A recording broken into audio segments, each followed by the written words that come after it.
रामपुर गांव हरे भरे खेतों के बीच और एक बड़े खुले आसमान के नीचे बसा हुआ था। ये एक ऐसी जगह थी जहां जिंदगी आमतौर पर एक शांत नदी की तरह बहती थी, एकदम काल्म और प्रिडिक्टेबल। लोग एक दूसरे को जानते थे, उनके सुख दुख अक्सर गांव के चौक में पुराने बरगद के पेड़ की छांव में शेयर होते थे। बच्चे धूल भरी गलियों में खेलते थे, उनकी हंसी हवा में गूंजती थी और बड़े बुजुर्ग पुराने जमाने की कहानियां सुनाते बैठते थे। फिर भी इस इतने सुंदर माहौल में भी एक काली जगह थी, एक ऐसी जगह जो गांव वालों के दिलों पर एक लंबी ठंडी परछाई डालती थी। ये जगह थी एक पुराना टूटा फूटा घर जो गांव के बिल्कुल किनारे पर अकेला खड़ा था, मानो उसे बेहिसाब उगी झाड़ियों और बेलों ने निगल लिया हो। इस भुतहा स्ट्रक्चर को सब जानते थे, बच्चे हों या बूढ़े। छाया का घर द हाउस ऑफ शैडोज के नाम से।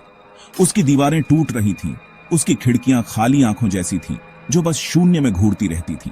उसके आसपास जो अजीब से पेड़ थे, उन पर कोई चिड़िया कभी नहीं चहचहाती थी और बड़े से बड़े हिम्मत वाले बच्चे भी पास से गुजरते हुए अपनी चाल तेज कर लेते थे। सूरज ढलने के बाद कभी उसकी तरफ सीधे देखने की हिम्मत नहीं करते थे। छाया का घर के आसपास की हवा हमेशा ज्यादा ठंडी, ज्यादा भारी लगती थी, जैसे किसी अनदेखे दुख या किसी पुराने बैर के बोझ से दबी हो। गांव वाले उसके बारे में कानाफूसी करते थे। कहानियां पीढ़ी दर पीढ़ी चली आ रही थीं। हर कहानी उसकी भयानक रेपुटेशन में एक और परत जोड़ देती थी। वो कहते थे कि घर सिर्फ खाली नहीं था, वो इंतजार कर रहा था। इस गहरे डर की जड़ जुड़ी थी उसकी आखिरी जानी मानी रहने वाली से, एक औरत जिसका नाम माया था। वो वहां बहुत बहुत साल पहले रहती थी, एक अकेली सी औरत, रहस्य में लिपटी हुई। माया दूसरे गांव वालों जैसी नहीं थी। वो अपने आप में रहती थी, बहुत कम बोलती थी और माना जाता था कि उसे पुराने मना किए गए जादू टोने का ज्ञान था, वो काला जादू जिसे अक्सर ब्लैक मैजिक कहते हैं। लोग देर रात उसकी खिड़कियों में अजीब सी रोशनी टिमटिमाते देखते थे और हवा के साथ बहकर आते हल्के बेचैन करने वाले मंत्र सुनते थे। कुछ का दावा था कि उन्होंने उसे परछाइयों से बातें करते देखा है, जबकि कुछ कसम खाते थे कि वो रात के जीवों को काबू कर सकती थी। उसका होना एक पहेली थी, डर और न चाहते हुए भी इज्जत, दोनों का सॉस। फिर एक दिन जैसे साफ मौसम में अचानक तूफान आ जाता है, माया बिना किसी निशान के गायब हो गई। किसी ने उसे जाते नहीं देखा, किसी को नहीं पता था वो कहां गई। ऐसा लगा जैसे धरती खुद फट गई हो और उसे पूरा निगल गई हो। उसके गायब होने के बाद छाया का घर और भी ज्यादा सिनिस्टर हो गया। उसकी सड़ती दीवारों के अंदर से अजीब आवाजें आने लगी, हल्की फुसफुसाहटें, दर्द भरी चीखें और कभी कभी एक रोंगटे खड़े कर देने वाली मजाक उड़ाती सी हंसी। उसके खाली कमरों में रोशनियां दिखती और गायब हो जाती, और जो लोग अंधेरा होने के बाद पास जाने की हिम्मत करते, वो अक्सर पीले पड़े और कांपते हुए लौटते, एक भारीपन और एक जबरदस्त खौफ की बात करते जो उनसे चिपक जाता था। इसी गांव में जो अपने ही शांत डरों में डूबा हुआ था, आया आरव। वो एक नौजवान लड़का था, ऐसे कॉन्फिडेंस से भरा जो अक्सर लापरवाही की हद तक पहुंच जाता है। गर्मियों में अपने रिश्तेदारों के यहां आया हुआ था। उसने छाया का घर के बारे में दबी दबी कहानियां सुनी, माया और उसकी भटकती आत्मा की बातें, लेकिन गांव वालों के उलट वो ऐसी बातों से आसानी से बहकने वाला नहीं था। वो खुद को लॉजिक वाला आदमी समझता था, जो सिर्फ उसी चीज पर यकीन करता था जिसे वो देख सके और साबित कर सके। गांव वालों की आंखों में डर देखकर उसकी क्यूरियोसिटी और भी बढ़ गई। उसे उनके अंधविश्वास डरावने के बजाय मजेदार लगते थे, एक पुराने कम समझदार वक्त की निशानी, गैप 2S, या कम से कम वो ऐसा सोचता था। आरव जितना ज्यादा सुनता, उतना ही पक्का इरादा कर लेता उस लेजेंड को चैलेंज करने का। ये बस एक पुराना वीरान घर है, वो अपने परेशान कजिन्स और उसे चेतावनी देने वाले गांव के बुजुर्गों से कहता। ये सब बस बच्चों को डराने की कहानियां हैं। उसने अपना इरादा अनाउंस किया। वो पूरी एक रात, शाम से सुबह तक छाया का घर के अंदर बिताएगा। वो सबको और शायद खुद को भी ये साबित करना चाहता था कि वहां कोई भूत नहीं, कोई भटकता श्राप नहीं, सिर्फ सड़न और इमेजिनेशन है। अपने आसपास सभी की सच्ची मिन्नतों और भयानक चेतावनियों के बावजूद आरव डटा रहा। उसका मन इस दिलेर, या यूं कहें बेवकूफी भरे काम पर पक्का था। रात के लिए उसकी तैयारियां सिंपल थीं, जो उसके स्केप्टिसिज्म को दर्शाती थीं। उसने एक मजबूत पावरफुल टॉर्च पैक की, जिसकी रोशनी किसी भी फिजिकल अंधेरे को चीरने के लिए थी जिससे उसका सामना हो सकता था। और शायद अपने मेजबानों की गहरी चिंताओं के लिए एक छोटी सी रियायत के तौर पर, या शायद अपने ही मन में दबी एक हल्की सी घबराहट की वजह से उसने एक भगवान की छोटी सी फ्रेम तस्वीर भी ले ली। उसने उसे अपनी जेब में रख लिया, किसी पक्की श्रद्धा की वजह से नहीं, बल्कि एक सिंबॉलिक इशारे के तौर पर उन अनदेखे डरों के खिलाफ एक तावीज जिन्हें वो सबके सामने नकारता था।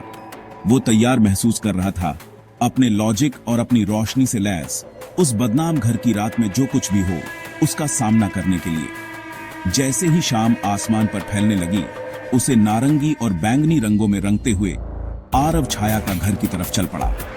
गांव की शाम की आम आवाजें, किसी ग्वाले की दूर से आती पुकार, बच्चों की हंसी, बातों की खुसुर उसके पीछे फीकी पड़ती गई। और जैसे ही वो घर के पास पहुंचा, उनकी जगह एक बेचैन कर देने वाली खामोशी ने ले ली। अंधेरे होते आसमान के सामने उसकी सिलुएट बड़ी और डरावनी लग रही थी। चरमराते, जैसे विरोध करते हुए गेट को धक्का देकर खोलते हुए वो झाड़ियों से भरे रास्ते पर बढ़ा। जिस पल उसने भारी सामने का दरवाजा झोर लगाकर खोला और अंदर कदम रखा, एक गहरी ठंडक ने उसे घेर लिया। बाहर की शाम की हवा से कहीं ज्यादा ठंडी। मकड़ी के जाले, कफन जितने मोटे, छतों से लटक रहे थे और हवा में सड़न, धूल और किसी और चीज की, किसी हल्की मीठी पर बहुत बेचैन करने वाली महक भरी थी। आरव की टॉर्च ने ग्राउंड फ्लोर के दमघोंटू अंधेरे को चीरा। हर चीज पर धूल की मोटी परत जमी थी, जैसे किसी भूली बिसरी फर्नीचर और सड़ते हुए निशानों को ढकने वाला ग्रे कंबल हो। उसके कदमों की आहट बड़े खाली कमरों में डरावने तरीके से गूंज रही थी। उसके वजन से फर्श के तख्तों की हर चरमराहट, अनदेखे कोनों से आती हर सरसराहट उस गहरी खामोशी में और तेज सुनाई दे रही थी, जिससे उसकी बाहरी बहादुरी के बावजूद उसका दिल थोड़ा तेज धड़कने लगा था। उसने हर कमरे को तरीके से एक्सप्लोर किया, अंधेरे कोनों में अपनी लाइट डालकर, आधा ये उम्मीद करते हुए कि कोई चूहा भाग जाएगा या कोई चमगादड़ उड़ जाएगा। लेकिन उसे वीरानी और सालों की अनदेखी के भारी बोझ के सिवा कुछ नहीं मिला। जैसे जैसे घंटे बीतते गए और बाहर रात गहरी होती गई, पुराना घर मानो और भी गहरी खामोशी में डूब गया। आरव को एक ठीक ठाक सी कुर्सी मिली, जो शायद कभी लिविंग रूम रहा होगा, और वो रात गुजरने का इंतजार करने का पक्का इरादा करके बैठ गया। उसने अपनी घड़ी देखी, आधी रात होने वाली थी, वो वक्त जिसे अक्सर दुनियाओं के बीच के पर्दे के पतले होने से जोड़ा जाता है। जैसे ही ये ख्याल उसके दिमाग में आया, एक आवाज ने खामोशी को तोड़ा। पहले तो वो बहुत हल्की थी, लगभग सुनाई न देने वाली, लेकिन फिर वो साफ होती गई। किसी के सिसकने की जानी पहचानी आवाज, एक दर्द भरी, दिल दहला देने वाली चीख, जो मानो घर के ऊपर वाले फ्लोर से नीचे आ रही थी। आरव का खून ठंडा पड़ गया। ये कोई आम आवाज नहीं थी। उसकी शुरुआती बहादुरी डगमगा गई। उसकी जगह एक आदिम डर ने ले ली। फिर भी एक अजीब सी क्यूरियोसिटी उसे आगे धकेल रही थी। अपनी टॉर्च को कसकर पकड़े हुए, जिसकी रोशनी उसके हाथ में हल्की कांप रही थी, वो टूटी फूटी चरमराती लकड़ी की सीढ़ियां चढ़ने लगा। हर कदम उसके वजन से कराह उठता, जैसे घर के दर्द भरे राजों में उसके घुसने का विरोध कर रहा हो। लैंडिंग पर पहुंचकर वो रोने की आवाज के पीछे पीछे एक अंधेरे गलियारे के आखिर में एक बंद दरवाजे तक गया। एक गहरी सांस लेकर उसने उसे धक्का देकर खोला। अंदर एक अजीब सी रोशनी में नहाया हुआ, जो किसी जानी पहचानी जगह से नहीं आ रही थी, एक साया खड़ा था। वो एक औरत थी, पारदर्शी सी और दुखी। उसकी आंखें गहरे तालाबों जैसी थीं, जिनमें एक पुराना दर्द और एक रोंगटे खड़े कर देने वाली नफरत झलक रही थी। वो माया थी। उसकी आवाज, एक फुसफुसाहट जो जैसे हर जगह से और कहीं से नहीं आ रही थी, ने पूछा, तुम मेरे घर क्यों आए हो? तुम मेरी तन्हाई में खलल क्यों डाल रहे हो?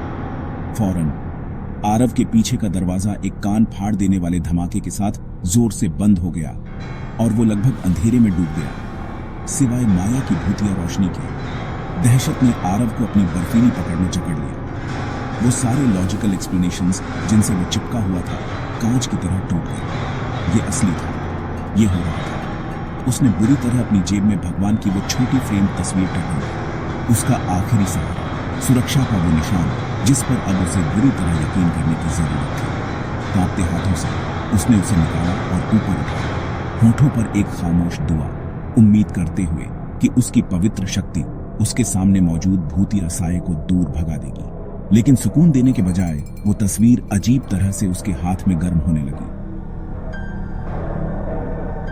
उसकी डरी हुई आंखों के सामने कागज की वो तस्वीर सुलगने लगी, फिर गुस्से वाली अपवित्र आग में जल उठी।